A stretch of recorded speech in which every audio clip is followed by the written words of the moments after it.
Okay guys, इस video में हम करेंगे एंटो 211 का टॉपिक कल्चरल कंट्रोल या परंपरागत या कर्षण नियंत्रण। इसको हम करेंगे आज। कल्चरल कंट्रोल क्या होता है कि सबसे पहले हम जानते हैं कि जो भी ये डिजीज होती है क्रॉप्स में या जो पेस्ट का अटैक होता है, प्रकोप होता है, उस रोग को जो रोग प्लांट्स में हो जाते हैं या क्रॉप्स में हमारे हो जाते हैं, उनको मैनेज करने के लिए सबसे पहले तो जो सबसे इम्पॉर्टेंट जो फैक्टर है दैट इज इन्वायरमेंट, है ना। इन्वायरमेंट चेंजेस है या इन्वायरमेंट फेवरेबल कंडीशंस है या इनफेवरेबल कंडीशन है, तो ये जो सारा जो सिस्टम है, जो एक साइकिल चलता है, वो क्या करता है, जो प्लांट्स पर पॉजिटिव और नेगेटिव इफेक्ट डालता है। तो सबसे जो इम्पोर्टेंट फैक्टर है वो हमारी क्रॉप्स के लिए क्या होता है, इन्वायरमेंट। और डिजीज को मैनेज करने के लिए भी जो सबसे इम्पोर्टेंट फैक्टर मानते हैं वो भी क्या मानते हैं, इन्वायरमेंट को ही माना जाता है।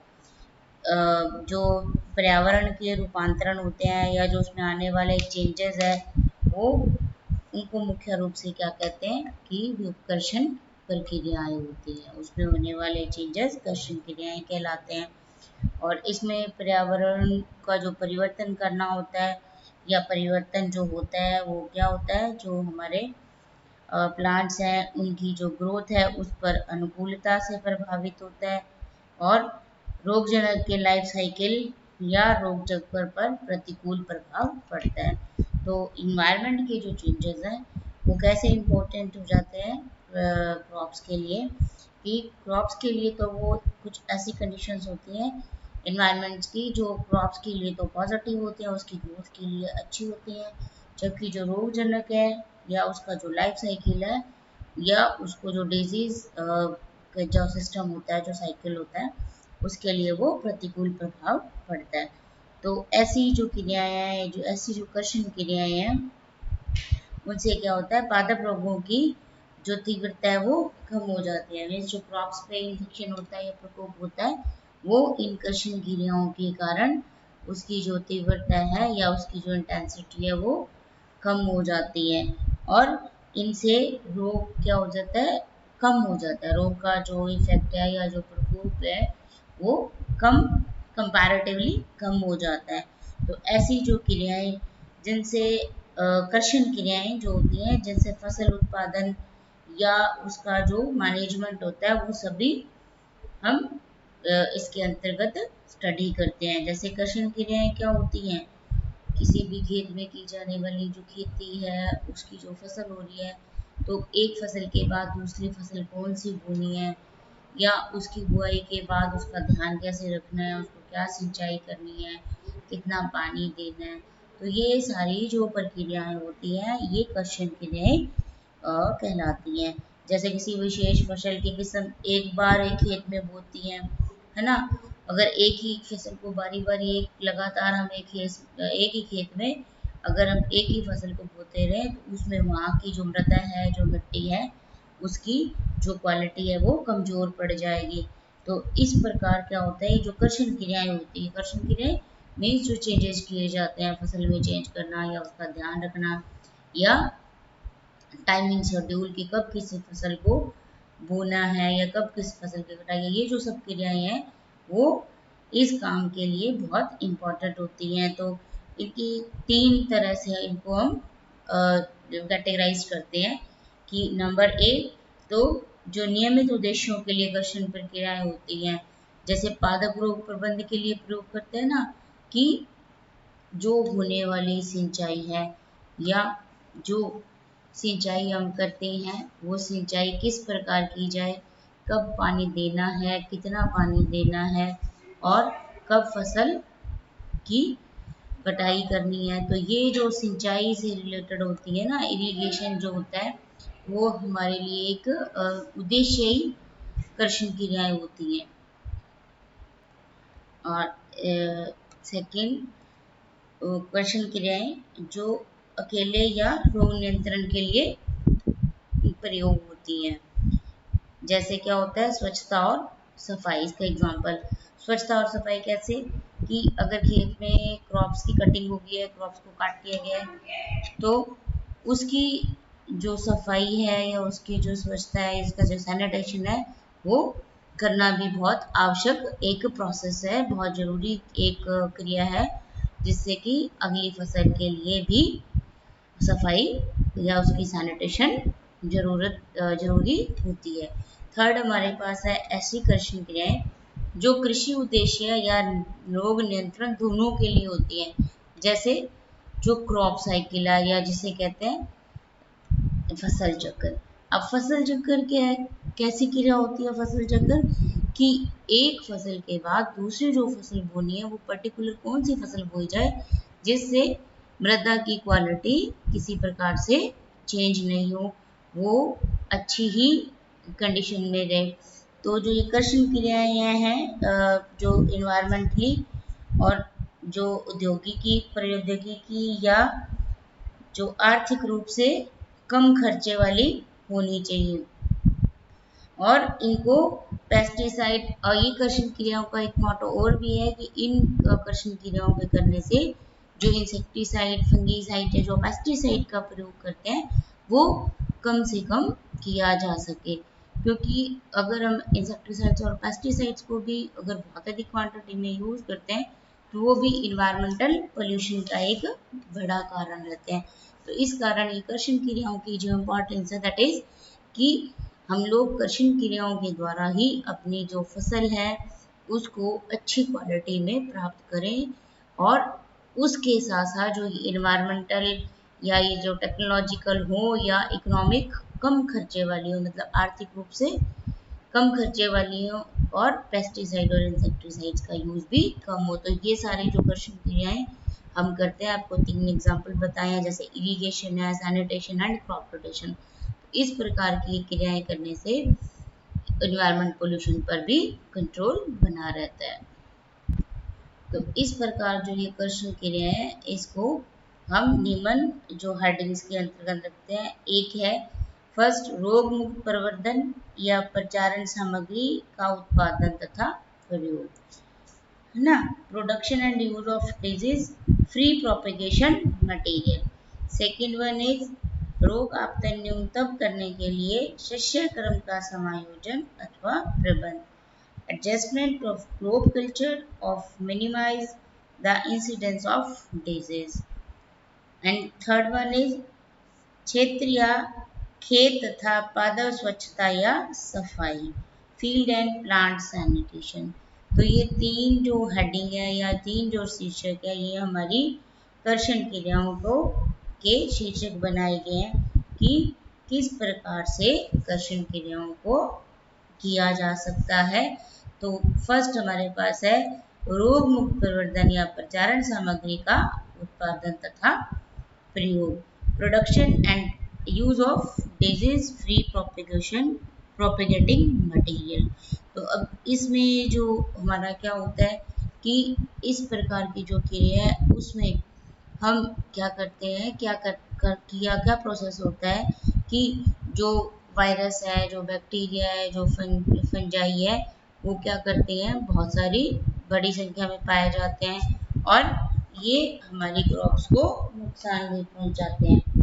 तो इसकी जो असली बीज होते हैं या जो कायिक प्रवर्धन सामग्री होती है ना प्लांट्स की, जो कंद प्रकंद या कलम रोपण सब द्वारा संचारित होती है, तो इसके साथ साथ ही क्या रोग कौन देता है, फंजाई है या बैक्टीरिया या वायरस भी, ये रोगजनक इनके साथ साथ ही चले जाते हैं।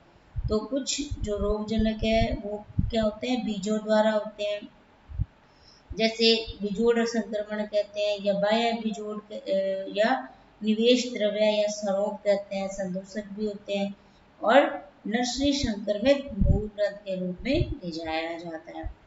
ये रोगजनक प्रसारित होने के प्रोसेस है कि रोगजनक कैसे प्रसार कर लेते हैं अपना।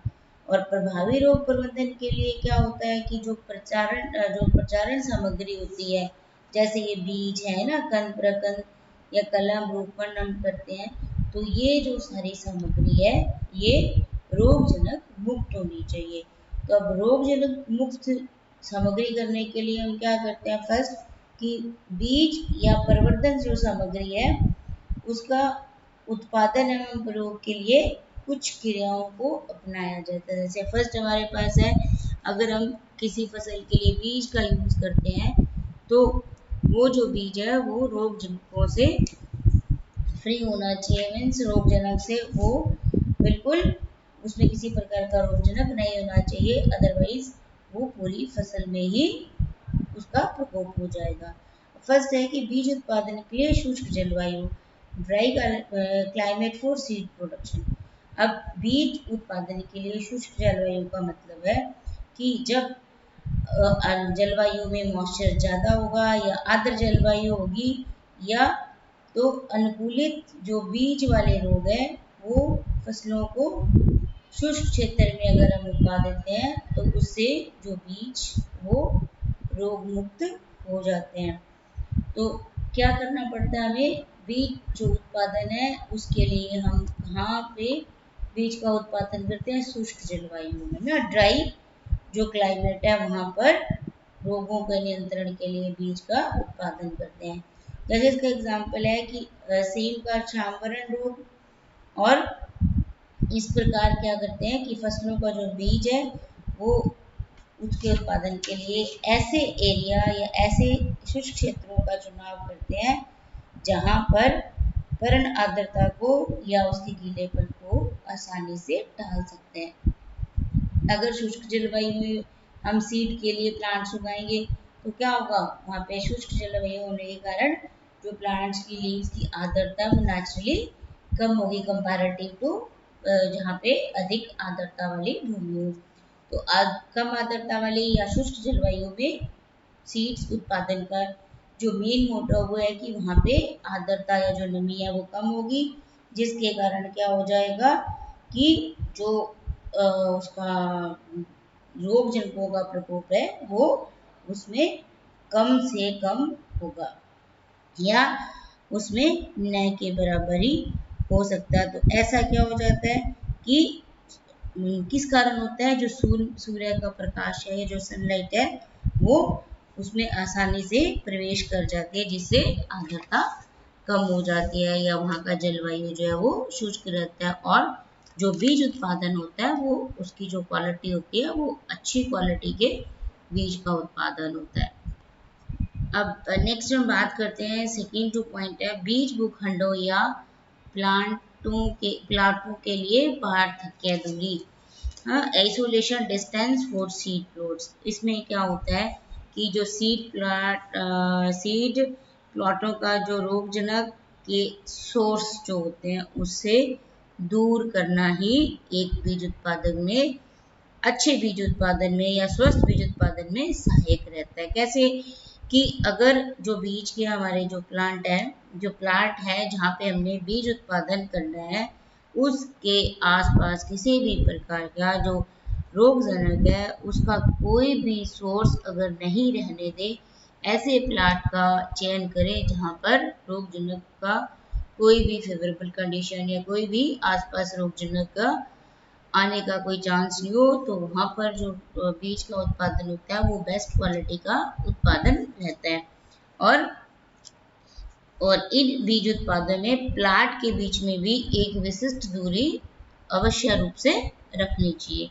थर्ड जो है वो है बीज प्लांटों का निरीक्षण, है ना, इंस्पेक्शन ऑफ सीड प्लॉट्स की, जो सीड का जो प्लॉट है जहाँ पे हमने सीड प्रोडक्शन करना है उसका भी कैसे देखरेख करनी चाहिए। तो बीज उत्पादन करने के लिए या फसलों के वितरण के लिए कलमों और फल जो लगाते हैं उसके लिए एक निरीक्षण एक महत्वपूर्ण स्टेप होता है कि निरीक्षण के बाद ही रोगी पौधों या जो रोगी पादप अंग है उनको वहां से हटा देते हैं, और जिससे जो बाकी फसल है वो रोगग्रस्त होने से बच जाती है।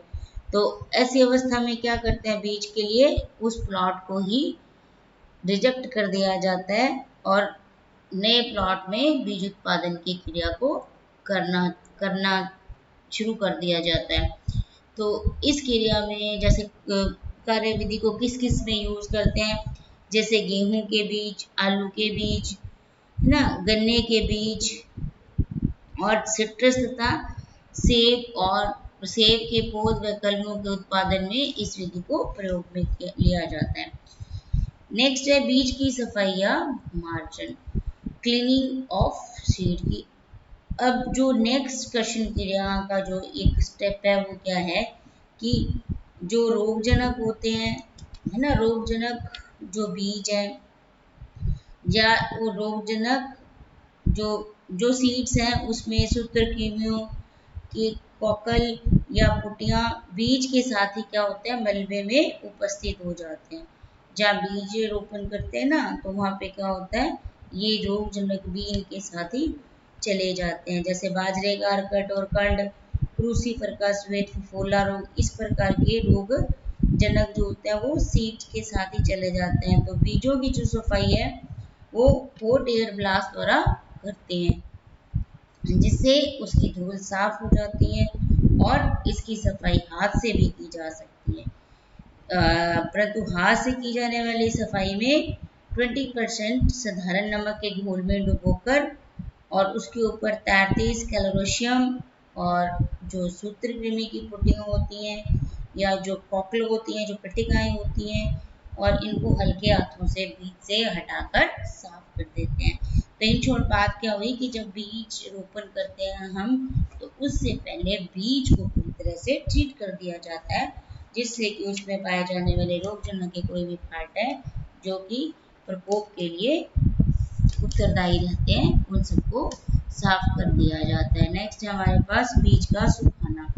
तो कुछ रोगजनक क्या होते हैं, बीजों का सूखा हुआ रूप, मतलब बीजों का शुष्कन सहन नहीं कर सकते, तो उसके लिए क्या करते हैं, जब बीजों को भंडारण करते हैं या उसको प्रिजर्व करते हैं तो उससे पहले उन बीजों को पूर्णतः सुखा लिया जाता है और जिससे उसमें पाए जाने वाला जो कवक जाल होता है वो मर जाता है और इस प्रकार बीजों का दीर्घकालीन भंडारण भी बीज के रोगजनक को निष्प्रभावी कर देता है।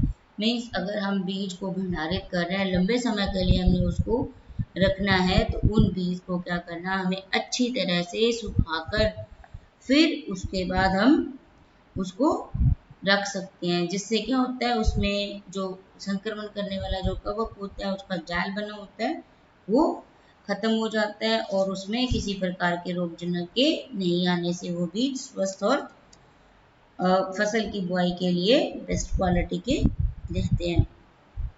नेक्स्ट है हमारे पास रोपनी क्यारी का स्थान तथा उपचार, site and treatment of nursery beds, कि जब हमें नर्सरी बनानी है तो हम किस प्रकार से कर्षण क्रिया या इस प्रोसेस को कर सकते हैं। तो रोगजनकों को अगर हम संदूषित रोपणी क्यारियों में कलमों द्वारा ले जाते हैं तो क्या होता है, नेचुरल है कि हमें वहाँ पे जो फसल मिलेगी वो रोग वाली होगी या उस पर प्रकोप होगा।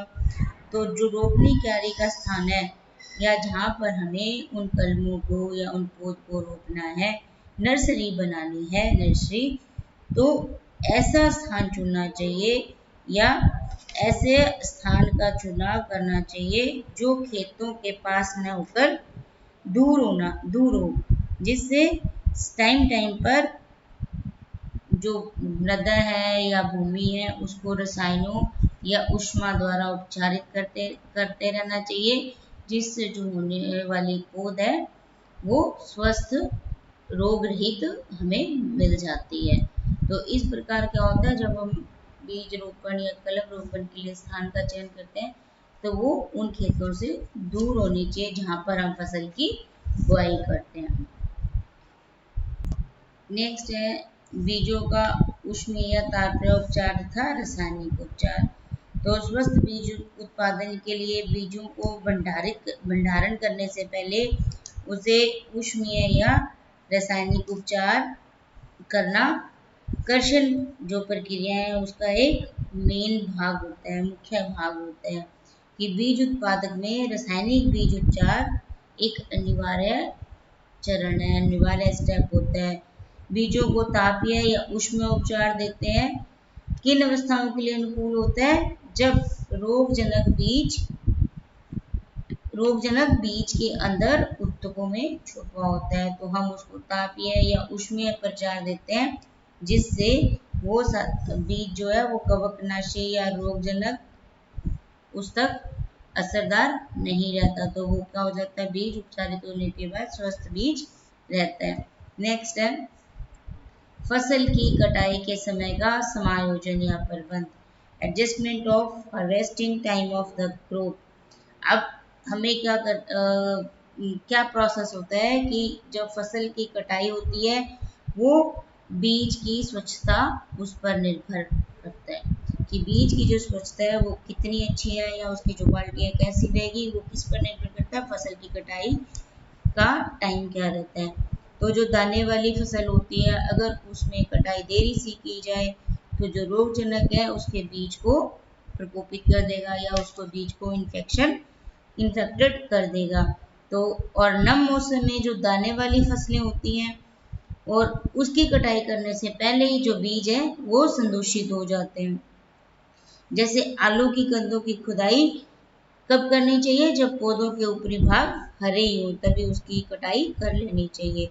और अगर इसकी जो आलू की कटाई है या खुदाई जिसको कहते हैं कद्दू की खुदाई में अगर देर करती हैं तो उसमें अंगमारी का रोगजनक उसके कंदों को या उसकी जो फसल है उसको संदूषण कर देता है और उसे अगले मौसम तक भी ले जाता है। तो इस प्रकार जो कटाई है, फसल की कटाई का जो समय है, वो भी बीज की क्वालिटी को प्रभावित करता है। नेक्स्ट देखो क्या है कि जो रोग आपतन न्यूनतम करने के लिए क्या करते हैं हम, crop culture to minimize disease incidence, कि जो फसल चक्कर और फसलों में चयन करते हैं या रोपण सिंचाई करते हैं या अनुप्रयोग की विधि होती है, मृदा का विशिष्ट उपचार करते हैं, तो ये जो कर्षण क्रियाएं हैं ये पादप रोगों को रोग नियंत्रण करने में सहायक मानी जाती है। ये सारी जो क्रियाएं हैं वो किसके लिए सहायक होती है? रोग नियंत्रण के लिए। तो कर्षण क्रियाओं का या जो इन प्रक्रियाओं के परिवर्तन द्वारा पादप रोग प्रबंधन कैसे करते हैं वो देखते हैं, हम उसको डिस्कस करते हैं, उस पर चर्चा करते हैं किस प्रकार। फर्स्ट पॉइंट आता है हमारे पास इसका फसल चक्र, कि फसल चक्र क्या होता है। फसल चक्र एक बहुत प्राचीन विधि है। फसल चक्र कब से बहुत प्राचीन टाइम से इसको अपनाया जाता है। फसल चक्र होता क्या है एक्चुअली में, कि जब हम एक ही खेत में रेगुलर एक ही फसल को उगाते रहते हैं, एक ही फसल को बारी बारी रेगुलर हर साल एक फसल के बाद दूसरी फसल वही और तीसरी फसल वही सेम फसल की रिपीटेशन करते रहते हैं, उसकी जो मृदा है या उसकी जो मिट्टी है, जो भूमि है, उसकी जो क्वालिटी है वो खराब हो जाएगी। जो भूमि है वो सॉइल सिकनेस हो जाती है, उसकी जो भूमि है या जो वो सॉइल है वो सॉइल सिकनेस हो जाती है, मीन्स उसकी जो भूमि विकार वाली हो जाती है। क्यों होती है? एक ही प्रकार की फसल को बार बार बो देते हैं, तो आवश्यक जो पोषक तत्व है, न्यूट्रिएंट्स हैं, वो मृदा में या सॉइल में कम हो जाएंगे ना उसी फसल के कारण। सेकंड क्या है कि जो फसल द्वारा निर्मुक्त कार्बनिक अम्ल तथा अविषालु पदार्थों का मृदा में संचयन या एकत्र हो जाएगा। नेक्स्ट है कि जो रोगग्राही परपोषी की मृदा में निरंतर नियमित उपस्थिति के कारण रोगजनक का सुगमता से बना रहना, कि अगर किसी फसल का कोई रोगजनक वहाँ पर उस फसल में एक बार में प्रकोप हो गया है, तो बारी बारी उसी फसल को बोने से क्या हो जाएगा, उसकी होस्ट प्लांट है तो वो वहाँ के इन्वायरमेंट में ऑलरेडी होगा, तो जब हम नेक्स्ट सेम फसल की बुआई करेंगे तो उसका जो प्रकोप है वो अगेन उस फसल पर हो जाएगा। तो इन सब कारणों से जो मृदा है वो उसकी जो क्वालिटी है, सोइल सिकनेस हो जाती है या मृदा विकारित हो जाती है। तो ये सबको दूर करने के लिए किसका यूज करते हैं? फसल चक्र का यूज करते हैं। फसल चक्र क्या होती है? जैसे एक फसल के बाद बदल कर दूसरी फसल को बोना और सेम फसल को रिपीट नहीं करना, ये क्या कहलाता है? फसल चक्र, या जिसको सस्यावर्तन भी कहते हैं। तो ये फसल चक्र के द्वारा मृदा के विकारों को दूर कर सकते हैं और फसल प्रबंधन में फसलों को अलग अलग उगाकर किस प्रकार हमें फायदा होता है? जैसे पोषकों का उचित उपयोग, जो न्यूट्रिएंट्स है उसका उचित उपयोग हो जाएगा। सेकंड, जो गहरी जड़ वाली फसलों के साथ उथली जड़ वाली फसलें लगाना, तो इसमें क्या हो जाता है? धान के साथ फलीदार फसल भी हमें मिल जाती है और इनको अदल बदल करके उगाते हैं, तो जो सॉइल टेक्सचर होता है उस पर अच्छा प्रभाव पड़ता है, वांछित प्रभाव पड़ता है। और पड़ती के वर्षों में विशेषकर जल संरक्षण में जल का कम खर्च होता है और कतार या पंक्ति फसलों में सुगमता से खरपतवार को नियंत्रित कर सकते हैं। फिर जो मृदुल रोगजनक का निरोध या सुप्रेशन इत्यादि है वो भी नहीं होता है ना। तो इस प्रकार जो फसल चक्र है उसके इस प्रकार हमें फायदा या लाभ मिलता है।